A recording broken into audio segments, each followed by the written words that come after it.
Satan was working overtime this week trying to take this moment from me and take it from you. Today is one of the greatest privileges any preacher ever has, and it's the opportunity to lift up Jesus higher than everything else in my life. And it's a chance for you to hear the name Jesus.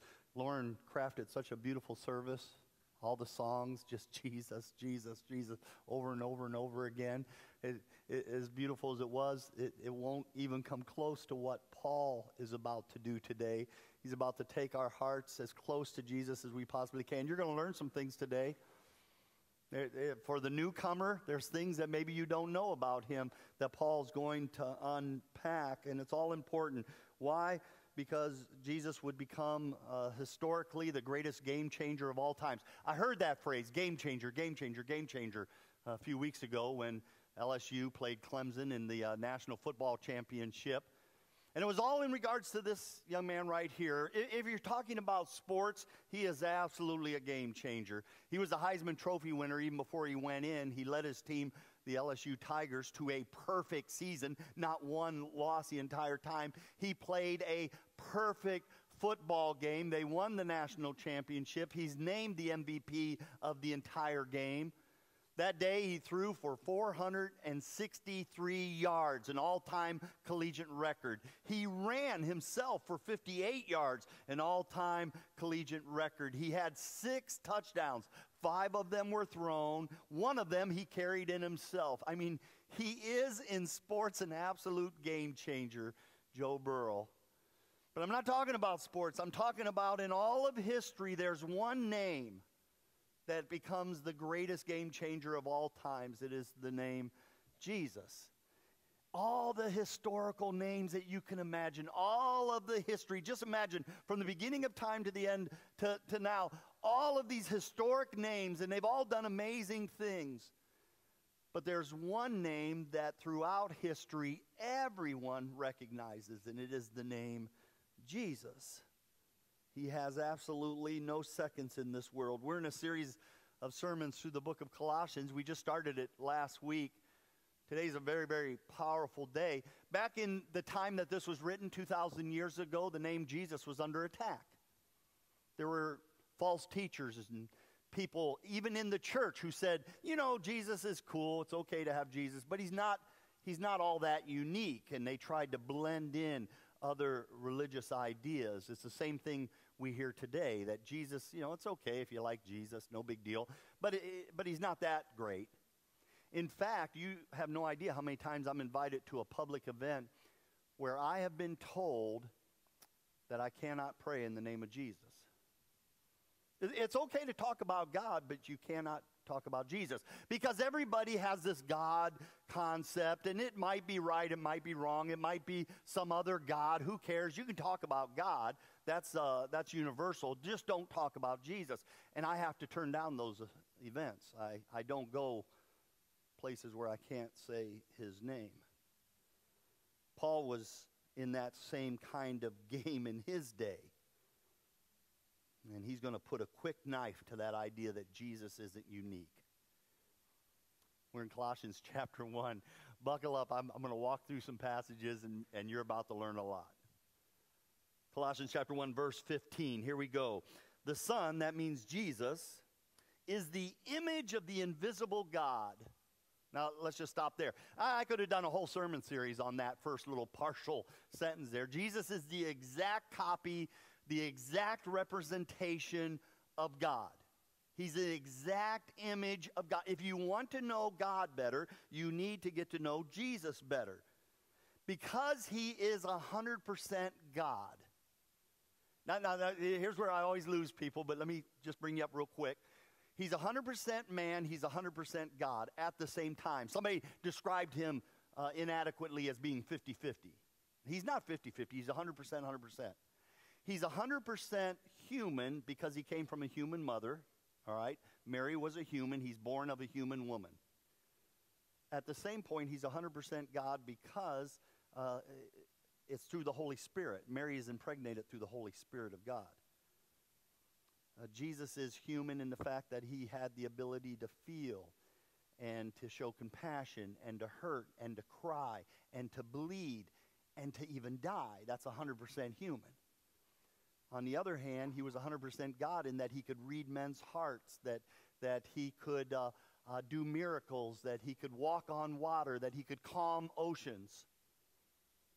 He's both 100% God and 100% man. And in this God form, in his 100% God moment, he is the exact representation of who God is. Later on, in a few moments, we're going to read verse 19. 1:19 says, "For God was pleased to have all his fullness dwell in him." In Hebrews 1:3, the Son is the radiance of God's glory, the exact representation of his being. When the disciples asked Jesus, "Show us the Father, show us God," how does Jesus answer? "Anyone who has seen me has seen him. He and I are the same."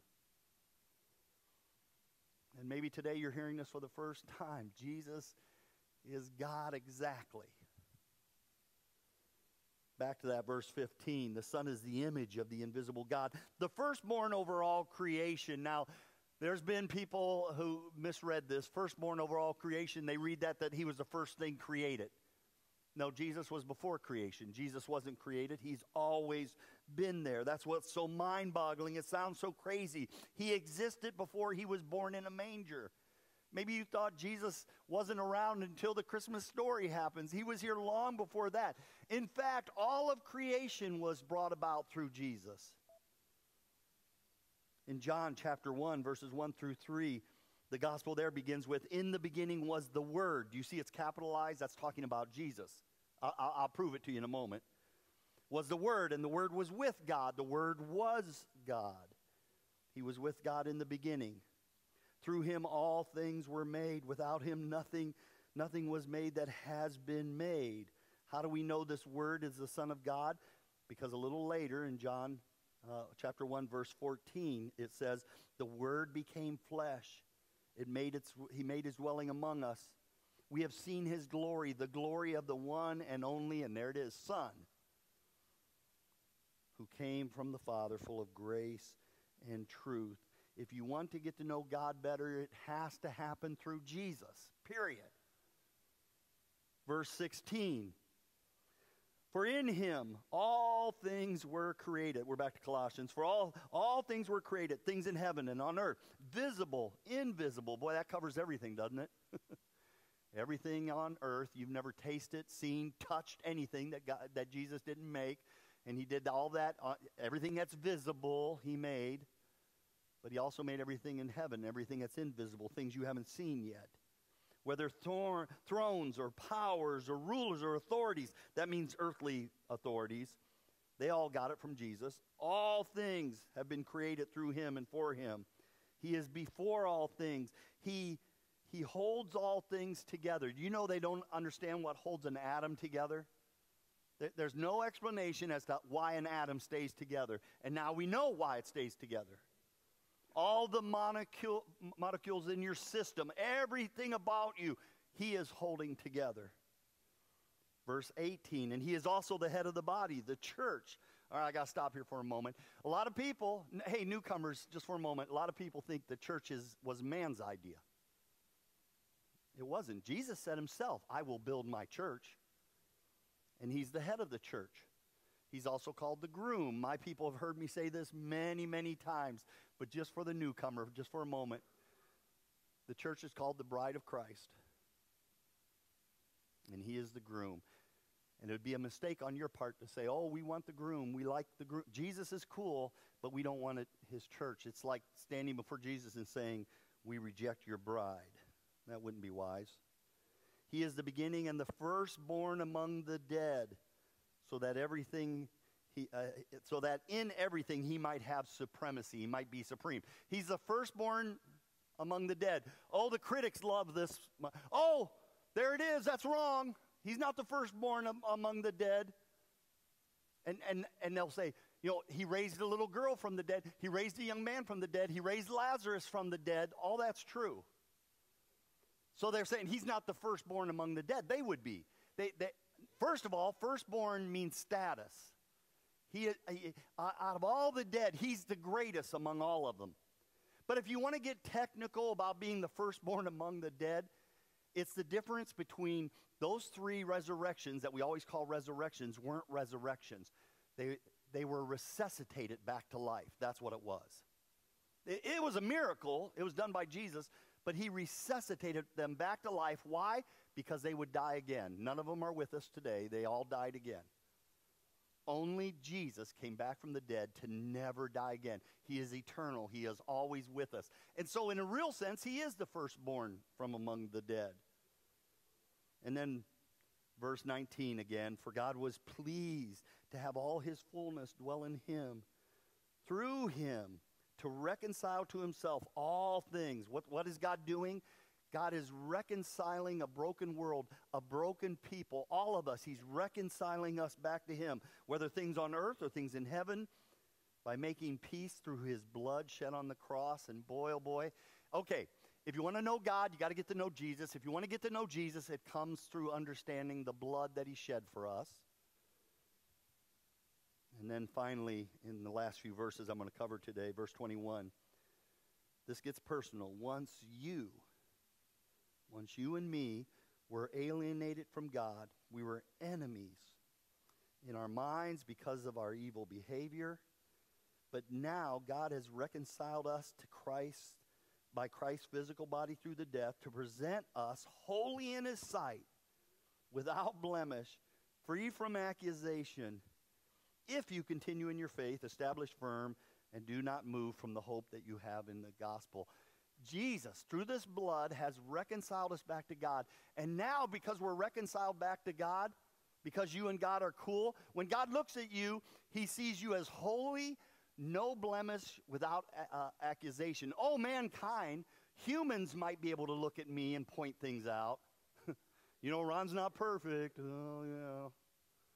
Right? Ron's a sinner just like the rest of us. I tell you I'm a sinner. I tell you I still struggle with temptation. I still lose my temper. I struggle with all those things.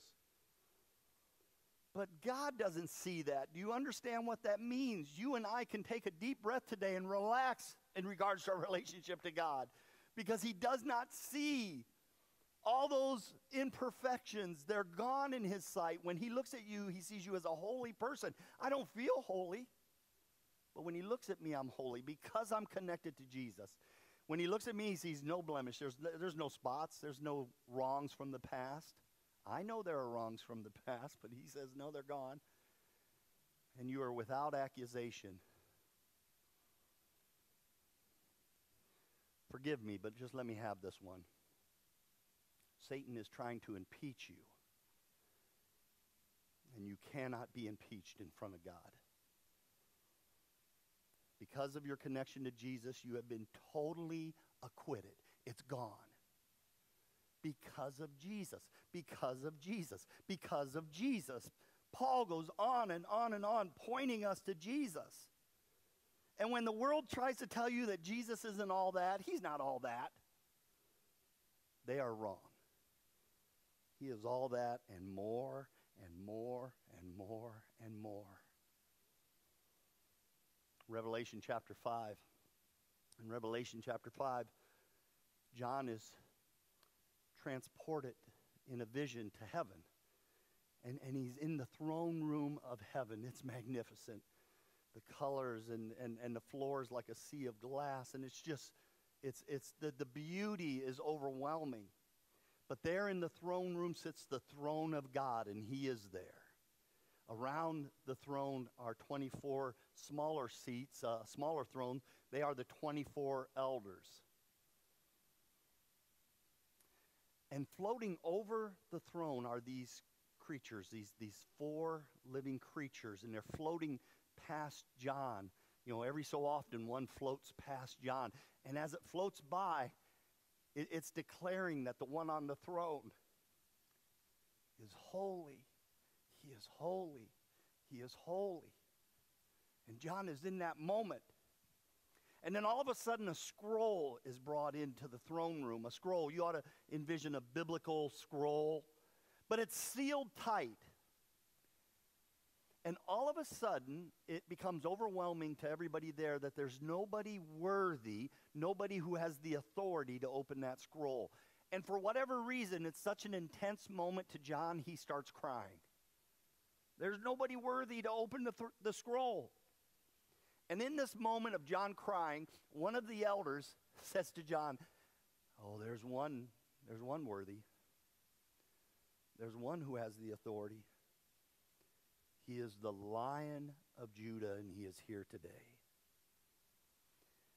And John, in his excitement, turns around expecting to see a lion, a powerful, majestic lion. And as he turns around,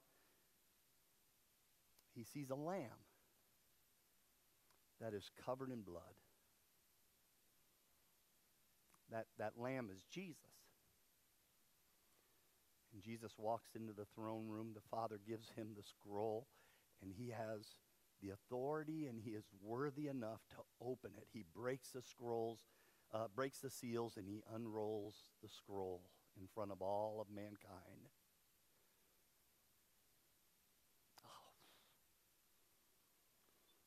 When they try to tell you he's not all that, don't you listen to it. He's all that and even more. He's never had a second in his place. There are no seconds when Jesus is close. It's called the America's Cup. This is so curious to me. The America's Cup. It's a yachting trophy that dates all the way back to 1851. It is the world's oldest continuous international sporting trophy. The world's oldest. It's interesting that it's called America's Cup because it didn't come from America. It came from Britain, where we went over and won it. Let me tell you how. In 1851, there was going to be this huge international yacht race. And a couple guys from America designed a yacht that they thought could cut through the water faster than anything else. And it did. They won a few races here. They took the yacht. They sailed it all the way to England. They entered the race. There were other yachts there. But in the race were 14 British ships. 14. And Queen Victoria was there, and she was going to present this 3-foot-high, pure silver cup to the winner. And that day, she was on her own yacht, her own private yacht. The signal master for the race was on her yacht. He signaled to go. They all took off. They went out and over the horizon, 55-mile race. And then he began watching through his telescope, waiting to see the first ship come. And the queen got anxious. She goes, is there a ship yet? Is there a ship in sight? Is there a ship in sight? And it was no. All of a sudden, the signal master yells out, I see a mass. And right away, Queen Victoria started, is it British? And the signal master just kept looking through this telescope and looking, and is it British? Is it British? And finally, he lowers his head and he says, no, ma'am, it's the America. After a few moments of silence, she said, well, who is second?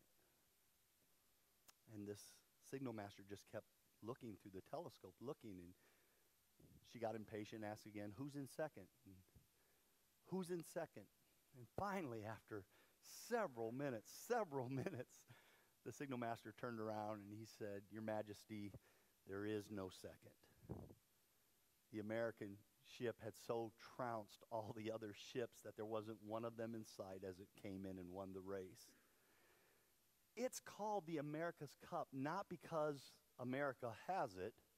It's an international trophy. It's called the America's Cup because that first yacht that went over there and won it actually had the name the America. But it's totally ours, and it's okay to feel good about that.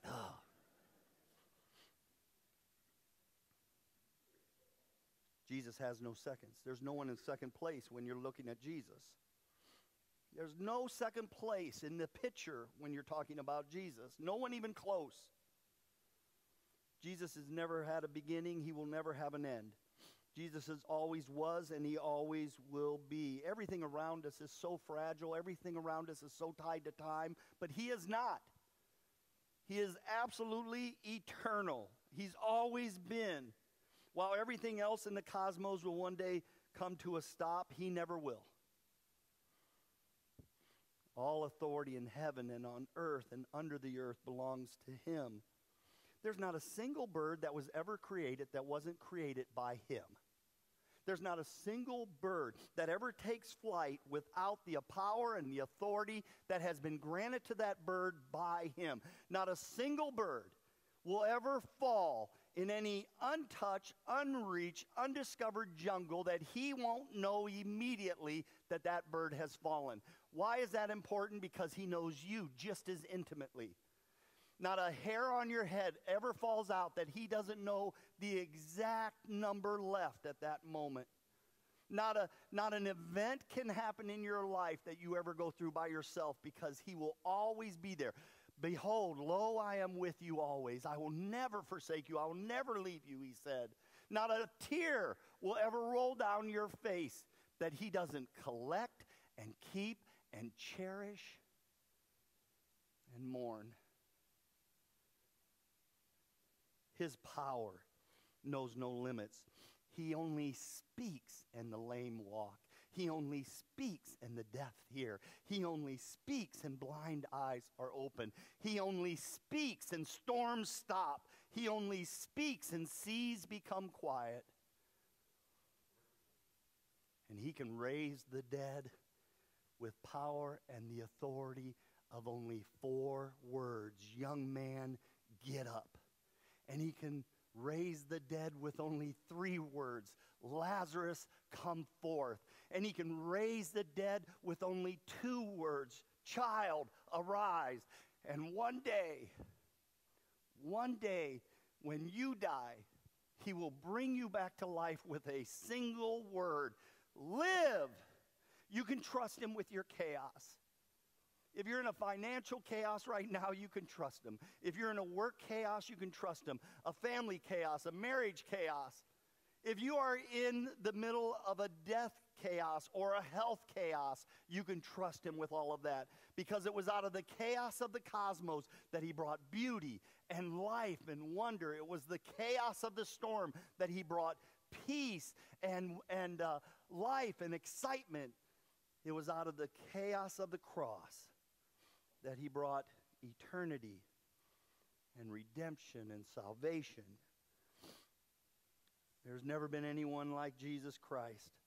And when the world tells you he's not all that, don't you believe it.